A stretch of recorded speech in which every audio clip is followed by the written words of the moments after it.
Let me tell you something that nobody in poker education wants to say out loud. Most of the strategy advice you have consumed, the YouTube videos, the articles, the forums, the quick tips from the guy who runs good for 3 months, most of it is smoke.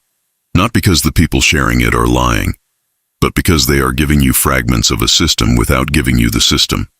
They are handing you individual puzzle pieces and telling you that each piece is the puzzle, and you have been sitting there for months, maybe years, trying to force pieces together that were never designed to fit, and wondering why the picture never becomes clear.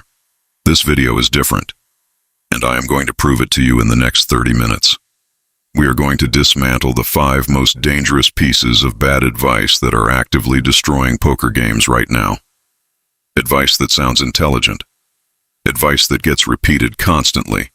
Advice that has the surface appearance of wisdom. And then, piece by piece, we are going to replace each one with the real principle underneath it. The one that elite players quietly use while everyone else argues about the illusion. Here is what I need from you. Stay until the end. Not because of what comes at the end for me, but because part 11 of this video contains the single most important reframe in poker thinking that most players never encounter. And if you leave before you reach it, you will continue doing the thing that is costing you more money than any single leak in your game. The smoke clears today. The first piece of fragmented advice you have heard more than any other. Tight is right. Play fewer hands. Only play premium cards. Be patient and wait for the nuts. Pay attention here, because this is where it gets interesting. This advice is not wrong in the way that nonsense is wrong. It is wrong in the way that an incomplete map is wrong. It shows you part of the territory and implies that the part it shows is the whole territory. And when you navigate the whole territory with a partial map, you get lost in exactly the places the map does not show. Here is the truth underneath the surface level strategy. Position determines the value of your hand far more than the hand itself. A hand you should fold from under the gun is a hand you should frequently raise from the button. The same cards, different position, completely different value. When you were told that tight is right, you were never told which dimension of tightness mattered. Tightness from early position against tough opponents, correct. Tightness from late position against passive fields, leaving enormous money on the table every single orbit. And this is costing you money right now. The real principle is this. Your pre-flop range should be a function of position, opponent tendencies, stack depth, and table dynamics, not a fixed set of hands you play everywhere. GTO solvers, the most sophisticated poker analysis tools ever built, demonstrate this with mathematical precision. A correct 6-max button opening range includes suited connectors, suited aces, and Broadway hands that a purely tight player would fold every time. Why? Because position creates implied value that hand strength alone cannot create. Here is what this means in practice. If you are systematically folding playable hands in late position because you were taught that discipline means playing tight, you are not playing disciplined poker. You are playing incomplete poker. And the players at your table who understand position are taking the pots you abandon and building stacks while you wait for aces. Tight is right. But only with a complete understanding of where, against whom, and why. Without that understanding, it is just incomplete thinking dressed as discipline. And the second piece of advice is even more dangerous, because it actually sounds like advanced thinking. The second piece of fragmented advice is this. Always play GTO. Study solvers. Memorize the outputs. The math does not lie. This advice is not wrong either. It is incomplete in a way that makes it actively harmful for most players at most stakes. Here is why. And this is the part nobody talks about. GTO, game theory optimal, is a strategy designed to be unexploitable. It assumes your opponent is also playing optimally and cannot be exploited. It creates a perfectly balanced strategy that cannot be systematically beaten, regardless of what your opponent does. This is mathematically elegant and strategically valid. It is also completely irrelevant against the majority of opponents you will face in real games. Think about that carefully. GTO is designed for a world where your opponent has no exploitable tendencies, but your opponent does have exploitable tendencies. Every opponent you face at live low stakes, mid stakes, or even many online games has specific, identifiable, repeatable mistakes that GTO is not designed to punish. GTO will not dramatically overbet against the player who calls too wide. GTO will not ruthlessly attack the player who folds too much to aggression. GTO will not exploit the player who never bluffs the river. GTO plays equilibrium. You need to play exploitation. The elite poker framework, the one that Samuel Muller described when discussing his 2025 success at the highest stakes, is a hybrid. GTO serves as the baseline, the defensive foundation you return to against unknown or sophisticated opponents. Exploitative adjustments are layered on top when you have identified specific weaknesses. Professional players deploy GTO at the start of a session and then make targeted exploitative modifications as they gather information about how opponents actually play. What the surface-level advice omits is the most important part. You need to know GTO well enough to recognize when deviating from it is profitable. And you need to observe opponents carefully enough to identify what deviations are correct. That is the real skill. Not memorizing solver outputs. Building the diagnostic ability to read a player pool and extract maximum value from its specific mistakes. James Sweeney, author of The Exploitative Edge, makes this precise point.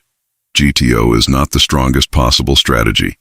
Clairvoyant poker, knowing what your opponent holds, is the strongest possible strategy.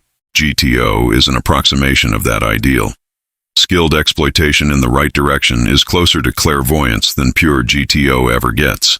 The truth is not GTO versus exploitative. The truth is GTO as foundation, exploitation as weapon. The third piece of advice blowing smoke is the one that costs recreational players the most money in a single session. It sounds like this. Trust your reads. Poker is about people. If your gut says he has it, trust your gut. This advice has a seductive appeal.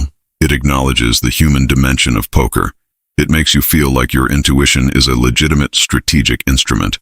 And for genuinely experienced players who have accumulated thousands of hours of pattern recognition, intuition genuinely is a legitimate instrument.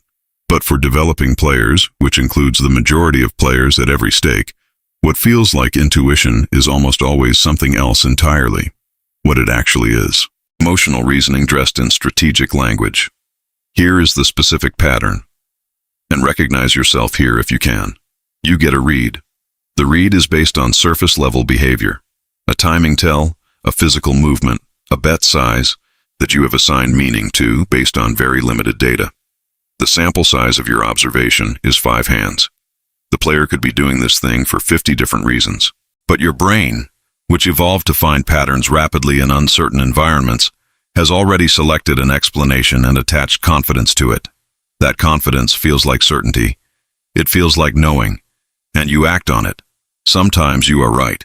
When you are right, the read is cemented as wisdom. When you are wrong, you rationalize. They got lucky, they played badly and won. It was an anomaly. The confirmation bias works in one direction, and you never build an accurate picture of how reliable your reads actually are. This is the part nobody talks about. The real principle underneath the smoke is this. Reads are probabilistic updates, not certain knowledge. When you observe a behavior, the correct response is not to conclude that your opponent has a specific hand. The correct response is to update the probability distribution of their range in the direction suggested by the behavior. This is range thinking applied to live reads. Your read shifts the weights within the distribution. It does not collapse the distribution to a single point. The player who says, "I know he has the flush," and folds a strong hand has made a specific hand conclusion from probabilistic data. The player who says his range includes enough flushes that calling is marginally negative EV has made a probabilistic conclusion from the same data. The second player is doing something fundamentally different from the first. And over thousands of hands, the difference in outcomes is enormous. Trust your reads, but understand what a read actually is. And this connects directly to a mistake so common that it has its own name among professionals. Right here, stop.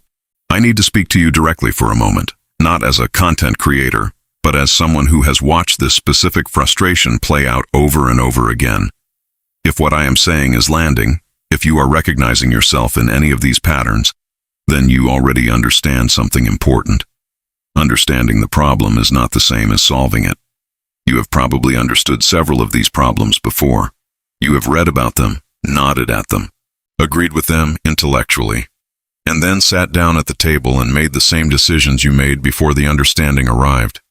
That gap between knowing and doing is the most expensive gap in poker, and it exists because isolated pieces of knowledge do not produce behavioral change. Systems do. The mind of a grinder. Complete collection is 10 books built as a system, not 10 separate ideas. A complete architecture that moves from mental game to strategy to decision-making to exploitation, each book building on the previous one, creating the behavioral foundation that converts knowledge into execution. Every concept in this video is explored in depth with frameworks you can apply immediately at the table. For less than the price of a pizza, $29.90, you get the entire system, all 10 books. This is the launch price. It exists only during this promotion window. When it closes without warning and without a second chance. Individual books will each cost what the entire collection costs right now. The link is in the pinned comment. If this video is showing you something real about how you play, the system is where the real change happens. Now, the fourth piece of smoke. And this one is the most seductive of all. The fourth piece of surface-level advice is this. Bluffing is about timing and guts. The best bluffs are the ones that feel right. Great bluffers are born, not made. This is romantic. It is also completely false. And believing it has cost more players more money than almost any other misconception in the game. Here is the actual architecture of a profitable bluff. It is not a feeling. It is a calculation, and it has 5 specific components. First, fold equity. What percentage of your opponent's range will actually fold to this bet? If your opponent is a calling station who folds to C-bets 15% of the time, no timing or guts makes a bluff profitable. The math simply does not support it regardless of how confident you feel. Second, blockers. Do the cards in your hand reduce the probability that your opponent holds the hands most likely to call? A bluff holding the ace of the suit on the board is more powerful than the same bluff without it, because you are blocking the nut flush that would never fold. Third, narrative consistency. Does your bluff tell a coherent story that your entire range could plausibly be telling? A river shove that represents a hand you would never have taken this line with is not a good bluff regardless of how much fold equity exists. Fourth, bet sizing relative to pot. The size of your bluff determines both fold equity and the risk-reward of the bluff. Too small creates a call that is easy and cheap. Too large risks too much when called. Fifth, position and information. Bluffing in position against one opponent is categorically different from bluffing out of position against 2 opponents who have both shown interest in the pot. These are not advanced concepts reserved for professionals. These are the basic structural requirements of a profitable bluff that the surface-level advice never teaches. Elite bluffers are not born with nerve. They are developed through systematic study of these 5 components until the analysis becomes fast enough to execute at table speed under pressure. When Fedor Holtz fires a triple-barrel bluff on a board that favors his range, it is not courage. It is calculation that has been internalized so deeply it appears effortless. The bluff that feels right is usually the bluff your ego needs to make. The bluff that is profitable is the one your analysis supports. These are different things far more often than most players are willing to admit. And this connects directly to the final piece of smoke, which is perhaps the most dangerous because it is almost entirely true. The 5th piece of advice blowing the most smoke in modern poker is this. Play your hand, not your opponent. Make the mathematically correct play every time. Ignore the psychology. The math always wins in the long run. This advice is so close to true that it is almost impossible to see where it goes wrong. Here is where it goes wrong. Poker is not played in the long run. Poker is played hand by hand, session by session, against specific opponents with specific psychological profiles, in specific emotional states, at specific moments where the math of the situation intersects with the psychology of the person across from you. The math tells you what is correct on average. The psychology tells you what is correct right now against this specific person. These are not the same thing. Understanding your opponent's level of thinking is one of the most powerful skills in the game. David Sklansky formalized this concept decades ago as levels of thinking. Level 1 thinking asks, what do I have? Level 2 asks, what does my opponent have? Level 3 asks, what does my opponent think I have? Level 4 asks, What does my opponent think I think they have? Elite players navigate multiple levels simultaneously and target the level at which their opponent is actually operating. Against a level 1 thinker, level 2 analysis is sufficient and lethal. Against a level 3 thinker, dropping to level 2 is exploitable. Against a level 1 thinker, sophisticated level 4 analysis is wasted and potentially self-destructive.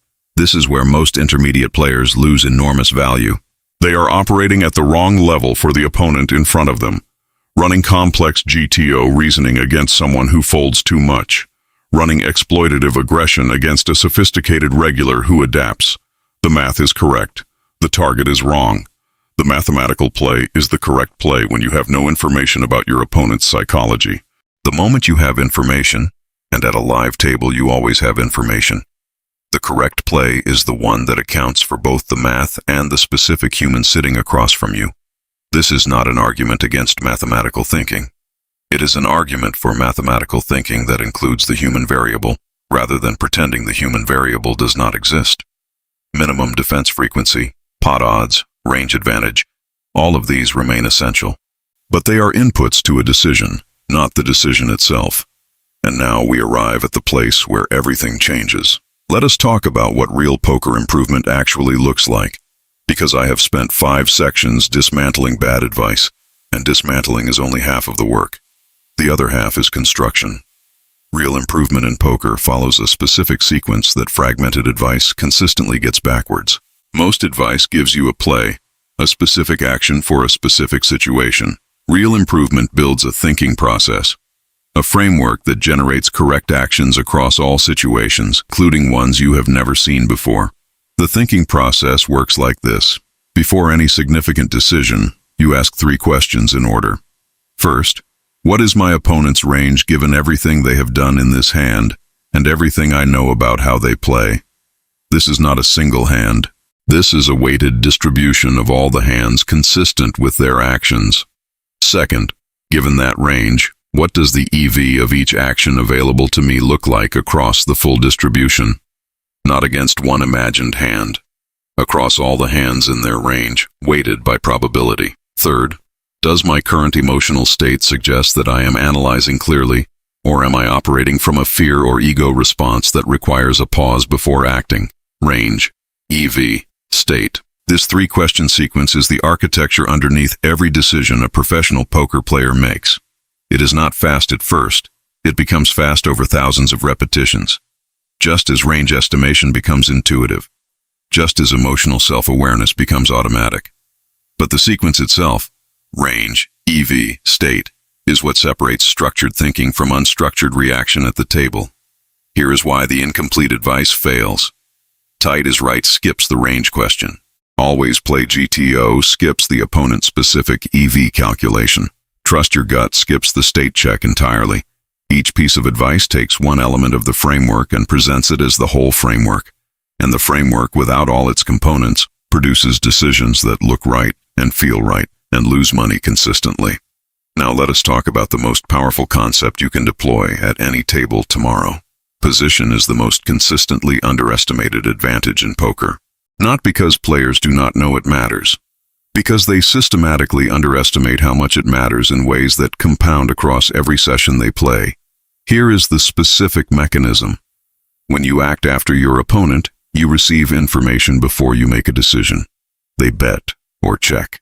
They reveal something about their range before you commit chips. This information advantage is worth an enormous amount of EV across the full spectrum of hands in a session. Researchers analyzing solver outputs have demonstrated that position advantage alone can account for several big blinds per 100 hands, even holding hand strength constant. But here is the deeper positional truth that almost no casual advice ever addresses. Position changes not just when you act, but how your entire range is perceived. When you bet in position after checking back the previous street, your range includes strong hands that checked back for deception. Your bet has range strength behind it that an out-of-position bet in the same spot does not.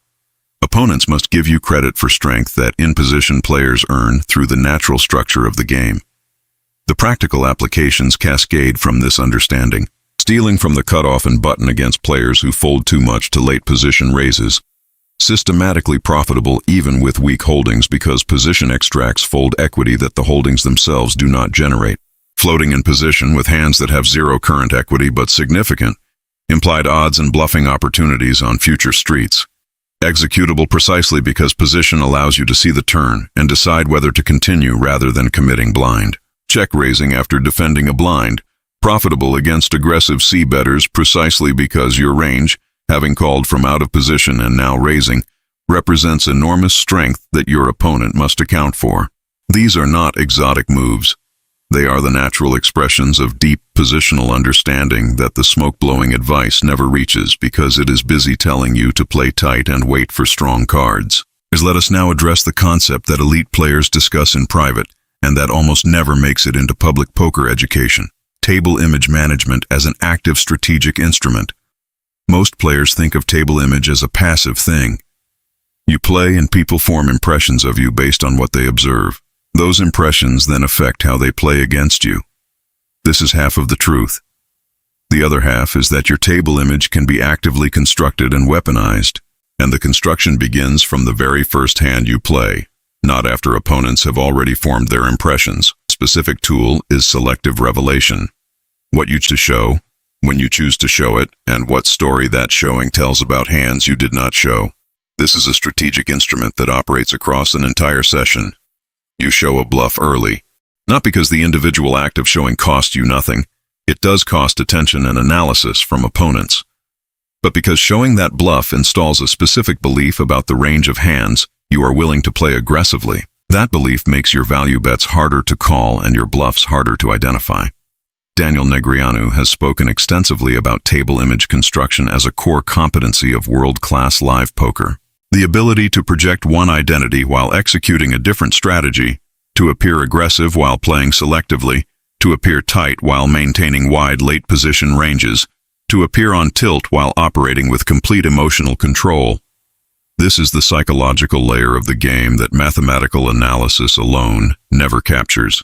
And here is the counterintuitive truth that changes how you think about every session.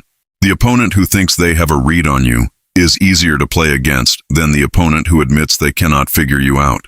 The readable player has given you information about how to play against them.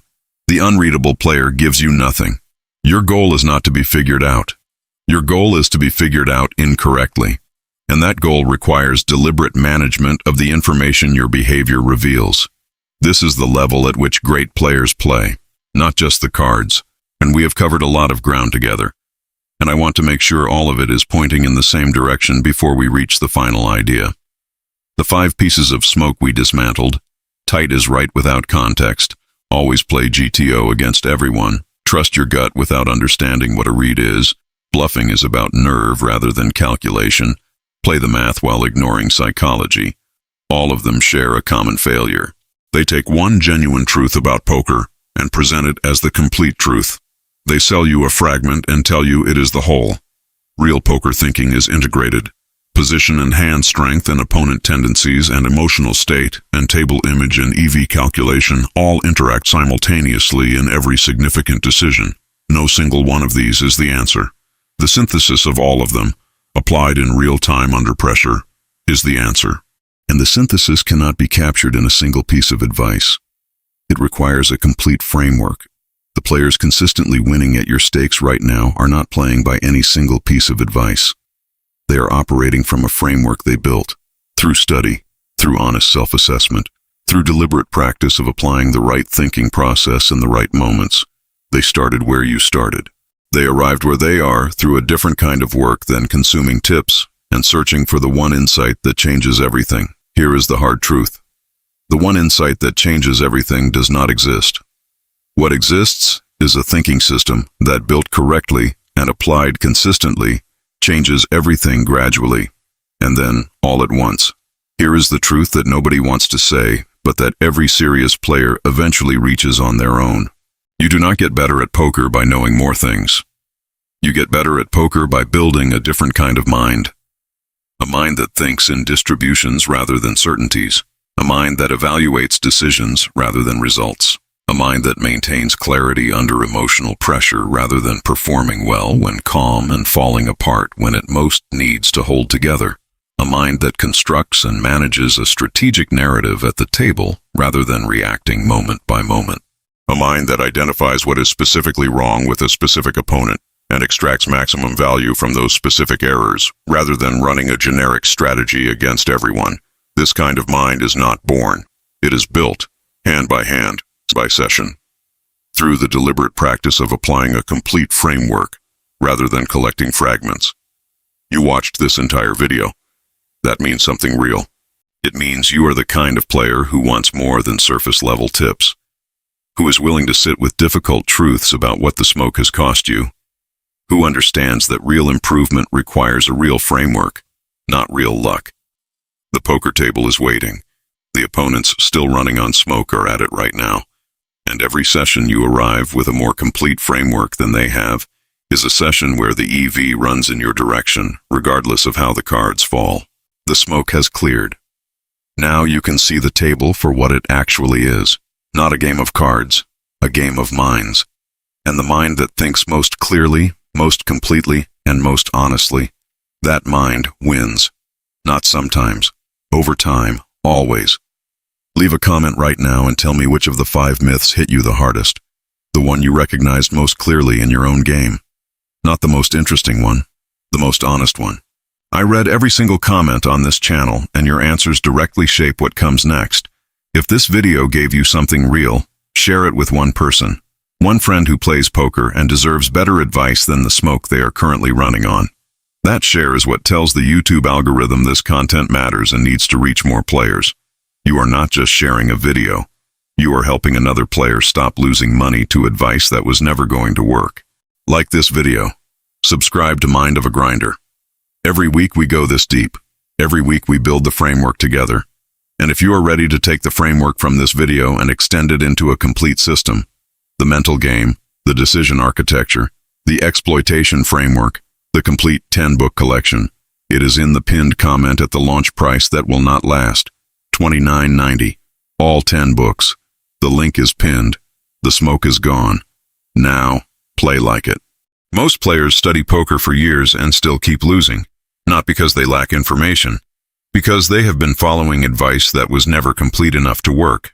In this video, you will discover the 5 most dangerous strategy myths that are actively destroying poker games right now, and the real principles that elite players use instead. This is not a basic poker lesson. This is a deep breakdown of why smart players consistently underperform their own knowledge, covering GTO versus exploitative thinking, the real architecture of a profitable bluff, why trusting your gut is usually emotional reasoning in disguise, how position actually works at a level most advice never reaches, and the table image strategy that professionals use and rarely discuss publicly. What you will learn: why tight is right is an incomplete map that gets players lost. The hybrid framework that Samuel Muller and elite professionals actually use. What a read really is and why treating it as certain knowledge costs money. The 5-component architecture of every profitable bluff. Why the math always wins in the long run is missing a critical variable. The 3-question decision sequence used by every serious professional. How table image can be actively constructed and weaponized. If you recognize yourself in even one of the 5 myths, this video will change how you think at the table.